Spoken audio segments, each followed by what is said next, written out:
शैक्षणिक संस्थांना बदल करणे खूप अत्यावश्यक गोष्ट आहे. आजच्या काळामध्ये जेव्हा आपण पाहतो की टेक्नॉलॉजी खूप मोठ्या प्रमाणात वाढलेली आहे आणि विशेषतः कोरोनाच्या काळापासून ऑनलाईन शिक्षणाची गरज समाजाच्या लक्षामध्ये आलेली आहे. ही जी ऑनलाईन शिक्षणाची जी गरज आहे ती बाबू जवाहर महाविद्यालय त्यांचे हीरक महोत्सवी वर्षामध्ये पूर्ण करण्याच्या दृष्टीने त्यांनी एक पाऊल उचललेलं आहे.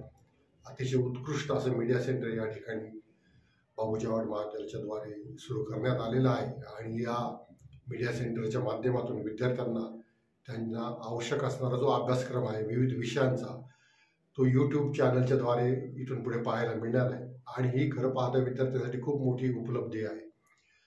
नियमितपणे वर्गामध्ये येऊन शिक्षण घेणे ही तर आनंदाची गोष्टच आहे, परंतु त्याचबरोबर जेव्हा एखादा टॉपिक आपल्याला समजलेला नाही ना आपण शिक्षकांना विनंती करतो की सर या अभ्यासक्रमावरती तुम्ही आम्हाला आणखी माहिती द्या, तर शिक्षकसुद्धा अगदी आनंदाने मन लावून त्याबद्दलची जी काही माहिती असेल ती 15 मिनटं 20 मिनटं 25 मिनटं 30 मिनिटांचं एक व्हिडिओ क्लिप तयार करून ती यूट्यूबच्या माध्यमातून सर्व विद्यार्थ्यांपर्यंत जी पोहोचवली जाईल आणि विद्यार्थी अगदी आपल्या निवांत वेळेमध्ये आनंदाने त्याचा फायदा घेऊ शकतील, अभ्यास करू शकतील. आणि या उपलब्धीसाठी मी बाबू जवाहर महाविद्यालयाचे प्राचार्य डॉक्टर बी ए चौरे सर, त्यांचे सहकारी सन्माननीय शरदजी बोडके सर, प्राध्यापक मस्के सर, प्राध्यापक अभिमन्यू ढोरमारे या सर्वांचं खूप मनपूर्वक अभिनंदन करतो.